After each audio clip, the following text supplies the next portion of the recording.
Magandang araw sa inyong lahat. Ako po si Francis Claire B. Villanueva. Ngayon ay tatalakayin ko ang pagbabago ng gender role sa Pilipinas mula noon hanggang ngayon at kung paano nito hinubog ang lipunan na mayroon tayo ngayon.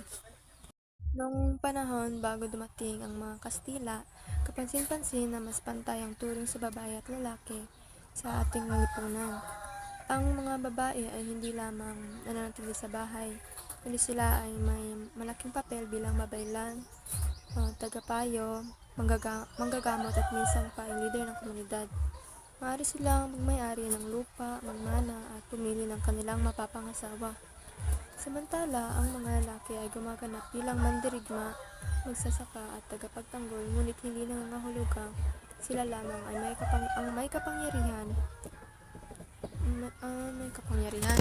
Maraming gawain din ang pinaghahatian ng dalawang kasarian at malinaw na may respeto sa kakayahan ng bawat isa.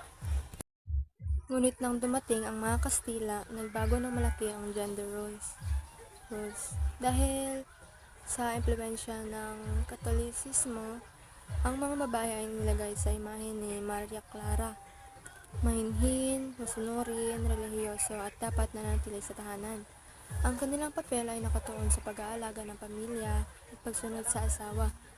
Sa kabilang banda, ang mga lalaki ay itinuturing na pinuno ng pamilya at tanging sila ang may otoridad sa pampublikong buhay. Hindi ay dito nagsimula ang maraming gender stereotypes na minana natin hanggang ngayon. Pagsapit ng panahon ng mga Amerikano at mga maagang 1990s, unti-unting nagbago muli ang kalagayan ng kababaihan. Nagsimulang magkaroon ng mas malawak na akses ang mga pamilya sa edukasyon at lumakas ang tinig nila sa larangan ng politika at lipunan. Isang malaking tagumpay ang pagkamit nila ng karapatang bumoto noong 1937 dahil dito, mas dumami ang babaeng profesional tulad ng guro, nurse at manggagawang may mataas na antas ng edukasyon. Kung titingnan naman natin ang kasalukuyan, malaki na ang ipinagbago ng gender role sa Pilipinas.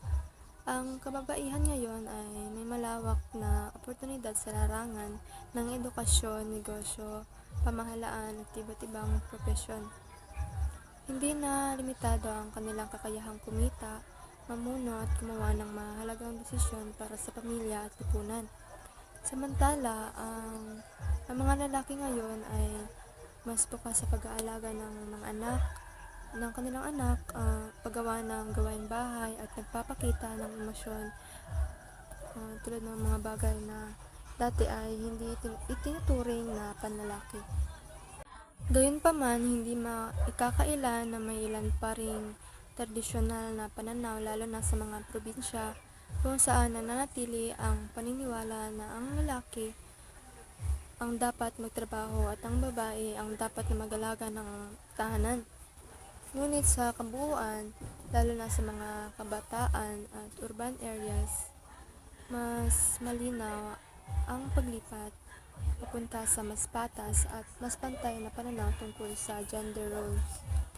Sa huli, makikita natin na ang gender roles sa Pilipinas ay dumaan sa mahabang paglalakbay mula sa pantay na ugnayan noong pre-colonial times hanggang sa mas konserbatibong pananaw noong panahon ng Kastila.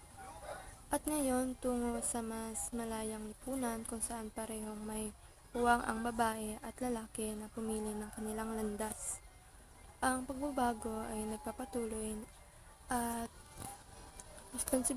responsibilidad nating lahat na tiyakin na ang lipunan ay patuloy na magiging patas, bukas at pantay para sa lahat at para sa bawat Pilipino. Yan lamang po. Maraming salamat.